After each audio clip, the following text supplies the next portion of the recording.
لاہور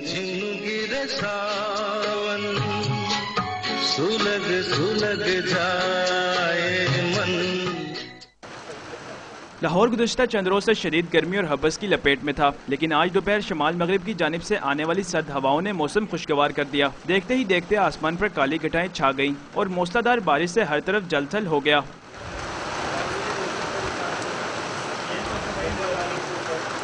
روزہ دارہ کا بہت برا اثر ہو رہا تھا، لوڈ شیڈنگ تھی، تو جس کی وجہ سے یہ اللہ نے رحمت برسی ہے۔ موسم اللہ تعالیٰ دے فضل کرم دے نال بہت پیارا ہو گیا جی، بارش ہوئی، رحمت ہو گئی اللہ تعالیٰ دی۔ بارش ہوئی ہے تو پھر یہی ہوا ہے کہ اللہ کی رحمت ہی ہے، اس کو اور ہم یہی کہہ سکتے ہیں، مگر ہمارے ملک میں زحمت بن جاتی ہے، دیکھو کتنا پانی کھڑا ہوا ہے۔ برکھا نے اپنے رنگ دکھائے تو روزے داروں نے بھی سہانے موسم کا لطف اٹھایا اور افطاری کے دسترخوان سجانے کے لیے پہلی شرط سموسوں اور پکوڑوں کی رکھ دی۔ افطاری کے لیے یہی بہترین چیزیں ہیں، اس سے افطار بہترین ہو جاتی ہے، کچوری سموسے ہی کھائیں گے۔ موسم خوشگوار ہونے پر روزہ داروں کا کہنا تھا کہ لوڈ شیڈنگ اور شدید گرمی میں بارش اللہ تعالیٰ کی طرف سے خوبصورت تحفہ ہے، جبکہ محکمہ موسمیات کے مطابق آئندہ 24 گھنٹوں میں تیز ہواؤں کے ساتھ مزید بارش کا امکان بھی ہے۔ کیمرہ مین حسن خان کے ساتھ ابراہیم بادیش، ڈان نیوز، لاہور۔